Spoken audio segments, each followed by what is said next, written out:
네. 네, 반갑습니다. 네, 매우 어색하네요. 네. 설명주 연휴에 예배에 함께하신 모든 분들을 주님의 이름으로 환영합니다. 왜 이렇게 어색하죠? 네.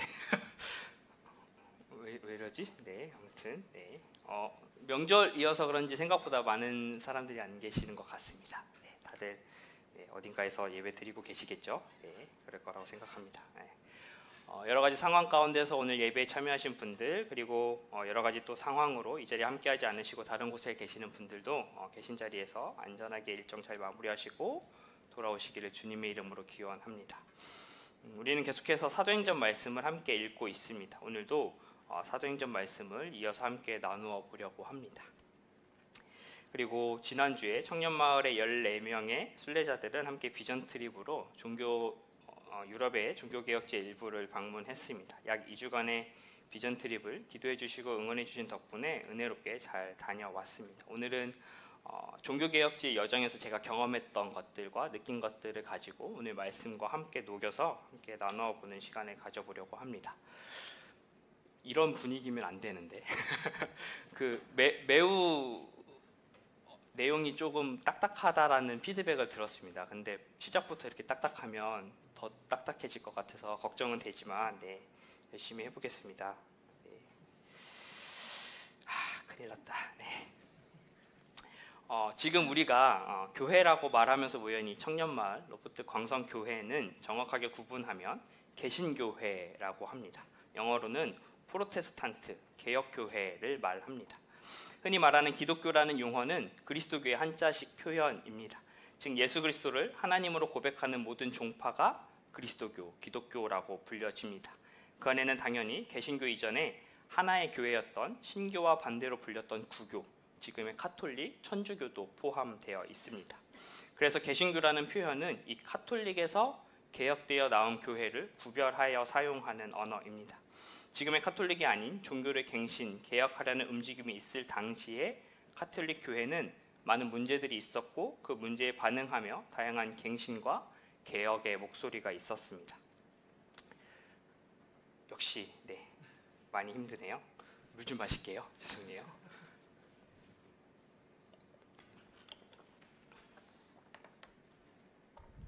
갔다 온 지 일주일이 됐는데 아직 감기 기운이 낫지 않았습니다. 핑계 대는 거예요. 낫지 않았고요. 목이 많이 말라서 물을 좀 많이 먹게 될 것 같습니다. 역사 시간이 아니니까 역사의 내용을 좀 뒤로 하고 당시 교회의 문제가 무엇이었는가를 반증하면서 보여줬던 종교개혁의 5대 정신이 있는데 그것이 바로 오늘 제목에서 시작되고 있는 오직 하나님께 영광, 오직 성경으로, 오직 예수 그리스도로, 오직 믿음으로, 오직 은혜로라고 하는 5가지의 정신입니다. 방송실도 화면 안 띄워주시네요. 오늘 아주 다이나믹한 것 같습니다. 이러한 정신은 당시 카톨릭 교회가 자신들의 권한을 강조하고 교회와 직분자들의 질서 아래에서의 구원을 강조하면서 인간의 공덕으로 구원을 받을 수 있다라고 말하면서 심지어 죽은 자들까지도 천국에 보낼 수 있는, 그리고 앞으로 지을 죄까지도 미리 사해주는 면벌부 장사를 하면서 커졌던 문제에 대한 저항의 정신이 담아져 있습니다. 오직 하나님께 영광을 돌려야 하는 자리를 교황과 교회가 차지했습니다.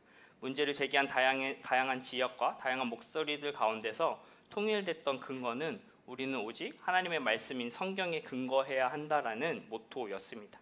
그렇게 당시의 사람들이 이해할 수 없었던 언어로 예배를 드렸던 그 라틴어 성경을 가지고 예배를 했었는데 그것들을 자신들이 알 수 있는 지역의 언어로 성경을 번역하고 그 나라의 언어로 예배를 드리는 것이 종교개혁의 핵심이었다라고 역사가들은 이야기합니다. 원하는 모든 사람은 성경을 읽을 수 있게 한 이 하나님의 말씀, 성경에 근거하여 인간의 구원은 오직 예수 그리스도를 통하여 인간의 어떠한 행위가 아닌 오직 믿음으로, 오직 은혜로 구원받는다는 것을 분명하게 전하게 됩니다. 그럴 때 하나님만이 영광을 받을 수 있게 된다라고 종교개혁자들은 말합니다. 하지만 당시 교황과 교회 지도자들, 교회는 그 하나님의 영광을 빼앗았습니다. 오늘 우리가 종교개혁가들의 정신을 잊지 말아야 하는 것이 바로 이 지점에 해당됩니다. 오늘 본문에서도 종교개혁자들의 정신을 엿볼 수 있는 상황이 등장합니다. 오늘 본문은 지난주 설교에 이어서 베드로와 요한이 안진뱅이를 일으킨 사건에 대한 반응에 대한 이야기를 묘사하고 있습니다. 사실 강해 설교를 하게 되면 제일 걱정되는 것이 앞사람이 했던 내용을 이어서 전달해야 된다라는 것입니다. 앞사람이 어떤 본문을 가지고 이것의 의미는 A입니다라고 말하는 순간 그 다음에 전해야 될 사람이 이것은 B입니다라고 말할 수 없는 상황이 제일 어려운 순간인데요. 이 말씀을 가지고 사실 제가 이 말씀으로 설교할 걸 알고 있고 그것을 가지고 유럽으로 종교개혁지를 떠나서 말씀을 묵상하는 가운데 저에게 든 가장 큰 생각은 지난주에 윤진영 목사님의 설교를 하기 전에 제발 이걸 가지고 다른 내용을 전하지 않았으면 좋겠다라는 마음이었습니다. 네, 항상 본문을 새롭게 보는 목사님이셔서 아무튼 그래도 다행히 잘 지나간 것 같습니다. 베드로와 요한을 통해서 한 사람이 회복되는 사건을 경험합니다. 어쩌면 공동체로 받아들여짐의 사건이라고 우리는 볼 수 있습니다. 그리고 그 상황을 본 무리가 이 일을 기이하게 여기며 궁금해합니다. 그것이 오늘 우리가 읽었던 첫 번째 말씀인데요. 사도행전 3장 11절 말씀을 함께 읽어보겠습니다. 시작. 사람이 베드로와 요한 곁에 머물러 있는데 사람들이 모두 크게 놀라서 솔로몬 행각이라고 하는 곳으로 달려와서 그들에게 모여들었다. 사람들은 베드로와 요한에게 몰려들었습니다. 그리고 그들은 베드로와 요한 그리고 걷기 시작한 사람을 주목하기 시작합니다.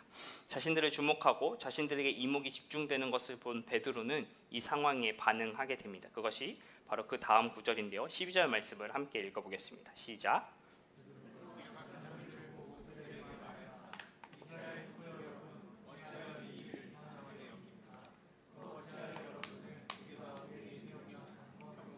사람을 걷게 하기나 한 것처럼 우리를 바라봅니까? 베드로는 모인 사람들이 자신들을 주목하고 자신들의 능력으로 이 일이 일어난 것처럼 바라보고 있는 이들에게 그것들은 자신이 한 것이 아니라고 분명하게 말합니다. 그리고 영광을 받아야 할 분은 그리고 이 사람을 구원한 분은 오직 하나님, 오직 예수님이라는 것을 이야기합니다. 그것이 오늘 말씀에 이어지는 15절, 16절 말씀에 이야기하고 있습니다. 함께 읽어볼게요. 시작. 그래서 여러분은 생명의 근원이 되시는 주님을 죽였습니다. 그러나 하나님께서는 그를 죽은 사람들 가운데서 살리셨습니다. 우리는 이 일의 증인입니다. 그런데 바로 예수님의 이름이 여러분이 지금 보고 있고 잘 알고 있는 이 사람을 낫게 하였으니 이것은 그의 이름을 믿는 믿음을 힘입어 된 것입니다.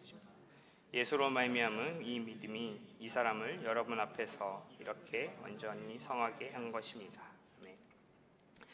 베드로와 요한은 자신의 행동을 통하여 벌어진 일과 그리고 그 상황을 통해서 주목하고 있는 수많은 사람들에게 이 일은 하나님을 통하여 예수 그리스도를 믿는 믿음으로 말미암아 이 일이 벌어졌다라는 것을 분명하게 전달합니다. 그렇게 자연스럽게 복음의 전파가 이어졌습니다. 근데 우리는 이 말씀을 보면서 한 가지 질문을 하게 됩니다. 베드로와 요한이 복음을 전하기 위해서 계획적으로 의도적으로 병을 고쳤을까라는 질문입니다. 다시 말해 베드로가 계획적으로 내가 기도를 하러 가는 가운데 누군가가 도움이 필요한 사람을 만날 텐데 그때 내가 나는 돈은 없지만 예수님의 이름으로 당신을 고쳐주겠습니다라고 말하면 그 사람이 병고침을 받으면 사람들이 모이겠지. 그럼 내가 그때 그 가운데서 예수님의 복음을 전해야겠다라는 계획을 세우고 이 일을 했는가라는 질문입니다. 당연히 아니겠죠. 오늘 말씀을 보면 당연히 아니라고 나와 있습니다. 베드로와 요한은 성령 강림의 사건을 경험하고 함께 신앙 공동체를 이룬 사람들과 함께 쓸 것을 나누고 살아가다가 기도를 하러 가는데 우연치 않게 한 사람을 주목하게 됩니다. 평소의 마음으로 평소에 했던 마음과 행동으로 그 사람을 대했을 뿐인데 우연치 않게 특별한 일이 벌어졌고 그 가운데서 사람들이 주목하였기에 그 가운데서 이것을 하신 분은 내가 이 일을 벌일 수 있었던 것은 하나님 때문이다 라고 고백하는 것이 오늘 말씀 내용입니다. 복음을 전하려는 의도가 아닌 행동, 자신이 했던 예수 그리스도를 닮은 행동 가운데서 드러난 어떠한 일이 그리고 그 가운데 벌어진 사건을 통해서 영광을 돌렸다라는 것이 오늘 본문 말씀의 핵심입니다. 베드로는 지난주의 사건에서 복음을 전할 목적과 의도가 있지 않았습니다. 자연스러운 행동이었고 그것에 대한 반응이었기에 그 가운데 하나님을 주목해야 한다고 내가 의도하고 이것을 한 것이 아니고 오직 예수 그리스도가 이것을 하신 것이라고 고백할 뿐입니다. 비전 트립 이야기를 잠깐 하려고 합니다. 네, 종교개혁지를 탐방하게 되었습니다. 이탈리아와 로마라고 하는 나라 안에 있는 바티칸이라는 국가, 그리고 스위스와 독일이라는 곳을 탐방하게 되었습니다. 이탈리아 같은 곳은 뭐 정말 화려한 건축물과 많은 조각상들, 많은 그림을 보게 되었습니다.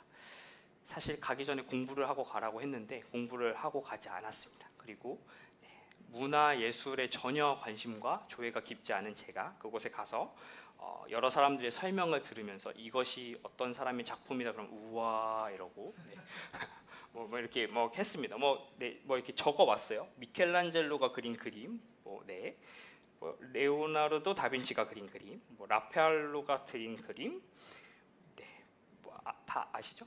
저만 모르는 거죠? 네. 피카소, 뭐 샤갈, 뭐 이런 사람들이 막 다양한 그림들이 막 이렇게 걸려 있는 걸 보면서 사실 이렇게 딱 보면 이 사람 거다가 아니라 지나가다가 이거 미켈란젤로 그림이라면 그래? 그러고 다시 이렇게 보고 뭔가 있어 보이네. 뭐 약간 이런 것을 경험하면서 이탈리아에서 비전 트립을 하게 됐습니다. 당시 만들어진 건축물, 조각품 그리고 수많은 그림들은 처음에는 신앙을 위하여 그리고 하나님께 영광을 돌리기 위해서 만들어졌을 거라고 생각합니다. 때로는 자신들이 하나님께 영광을 돌리기 위해서 그 작품을 만들었을 것입니다. 그리고 때로는 누군가가 하나님께 영광을 돌리기 위하여 그 작품을 의뢰해서 그 작품이 만들어졌을 것입니다. 물론 누군가는 당시의 시대 상황이 종교적인 것밖에 만들 수 없었기 때문에 그런 작품들이 많이 생겨났다라고 말하는 사람들도 있습니다. 그렇게 생겨난 수많은 작품들을 보고 감탄하는 이들이 생겨나기 시작했습니다. 그리고 그 작품을 만든 사람, 그 작품을 소유한 교회, 종교 권력자들은 그 위대함과 영광을 받기 시작했습니다. 그러면서 더욱더 화려하게, 더욱더 영광을 얻기 위하여 그들의 수고는 더욱더 거대한 건축물과 작품을 통해 사람들이 우리를 우러러보게 하기 위한 사치로 변해갔습니다. 그것을 감당하기 위해서 진행됐던 작업의 과정들에서 사치와 작업의 의뢰로 불어난 많은 부채와 그 돈을 갚기 위해서 우리가 흔히 알고 있는 면죄부라고 말하는 면벌부를 파는, 악용하는 사례가 크게 잦게 됩니다. 더욱더 심각하게 직분을 매매하는 장사가 펼쳐지게 됩니다. 그렇게 하나님께 영광을 돌리지 않고 자신들의 영광을 차지하는, 성경을 통한 구원의 내용이 아닌 인간의 노력으로 너희들이 낸 헌금과 너희들이 낸 수고로 구원을 받을 수 있다라는 논리로 현혹했던 종교는 종교개혁의 역사를 맞이하게 된 것입니다. 사진 있죠? 네. 가장 유명한 그림 중에 하나인 것 같아서 가져왔습니다. 미켈란젤로가 그린 천장화와 최후의 심판이라는 그림이고요. 이렇게 아담이라는 사람과 하나님이 이렇게 손가락 이렇게 하고 있는 그것이 있는 장소입니다. 그 당시에 이 로마 바티칸 교회의 전폭적인 지지를 하던 한 가문이 있었다고 합니다. 엄청난 재력가의 가문이었고 많은 돈을 소유한 은행 금융업을 하고 있었던 가문으로 그 많은 돈을 가지고 당시에 많은 예술 작품들을 만드는 데 관여했다라는 가문입니다.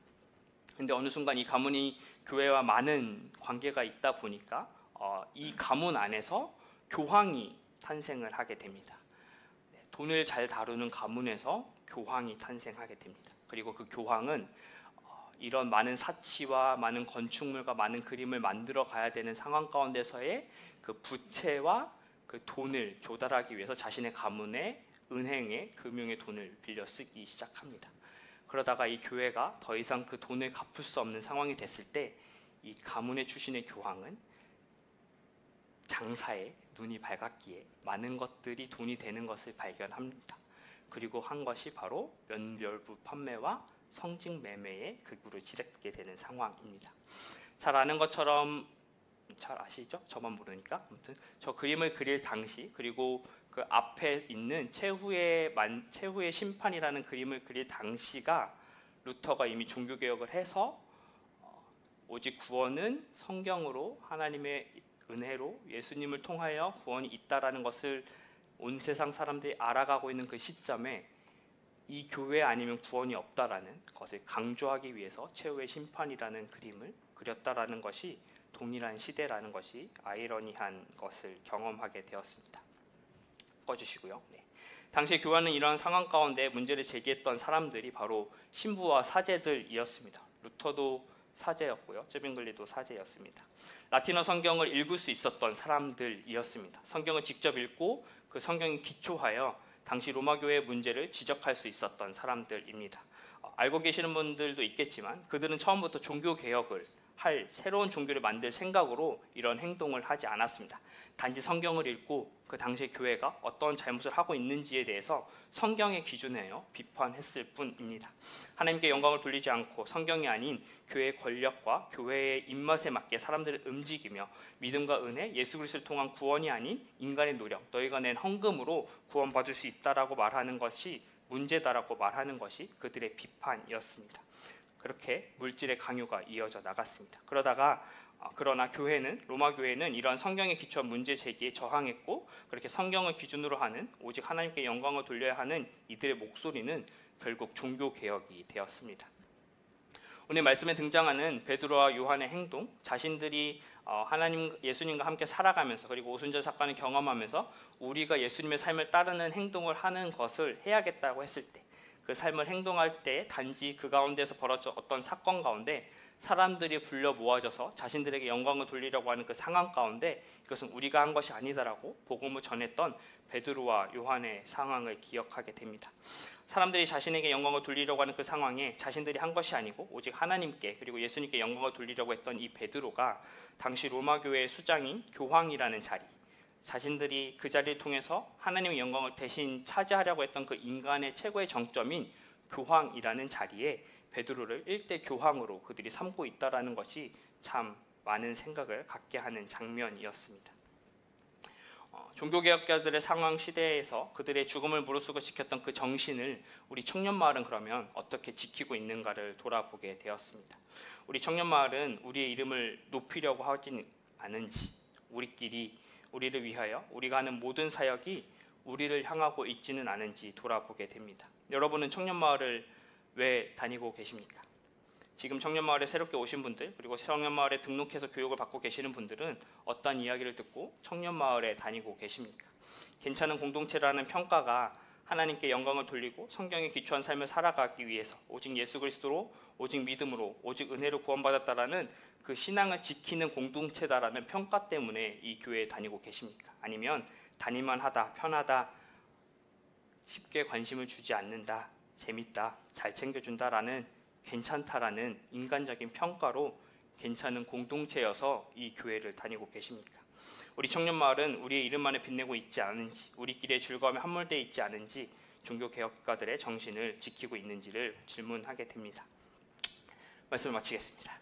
우리 청년마을은 오늘 말씀처럼 우리가 하는 모든 일에 의도하든 의도하지 않았던 그 안에서 하나님의 영광을 드러내야 합니다. 아니, 우리가 우리를 주목하게 되는 어떤 일을 했을 때에도 그 가운데서 우리는 그것을 통해 하나님께 영광을 돌리는 공동체여야 합니다.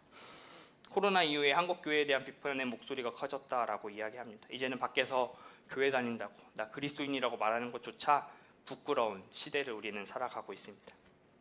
세상이 교회를 욕합니다. 그런데 잘 생각해 보면, 반대로 질문해 보면, 세상이 욕하는 교회가 정말 하나님께 영광을 돌리고 예수를 진정으로 따르고 그 말씀에 순종하는 삶을 살아가는 교회여서일까요? 아니면 교회가 하나님의 영광을 차지하고 자신들이 영광을 차지하려 하는 그 모습을, 그 이익만을 쫓고 살아가는 교회여서일까 질문하게 됩니다.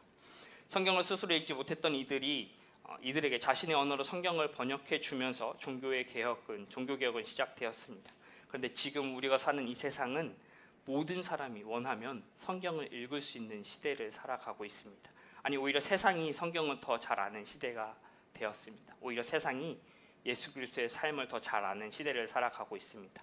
그리고 세상이 이 성경을 알고 있는, 예수 그리스도의 삶이 무엇인지를 알고 있는 그 정신을 통하여 오히려 반대로 성경의 말씀에 기준하여, 예수님의 삶과 기준하여 교회가 살아가라고, 우리에게 개혁하라고 말하고 있습니다. 종교개혁가들의 정신을 이어서 하는 말 중에 개혁된 교회는 계속 개혁되어야 한다라는 말이 있습니다. 청년마을도 이 개혁교회의 정신을 가운데 동일하게 서야 한다고 생각합니다. 다 같이 일어나 결단의 찬양 부르겠습니다.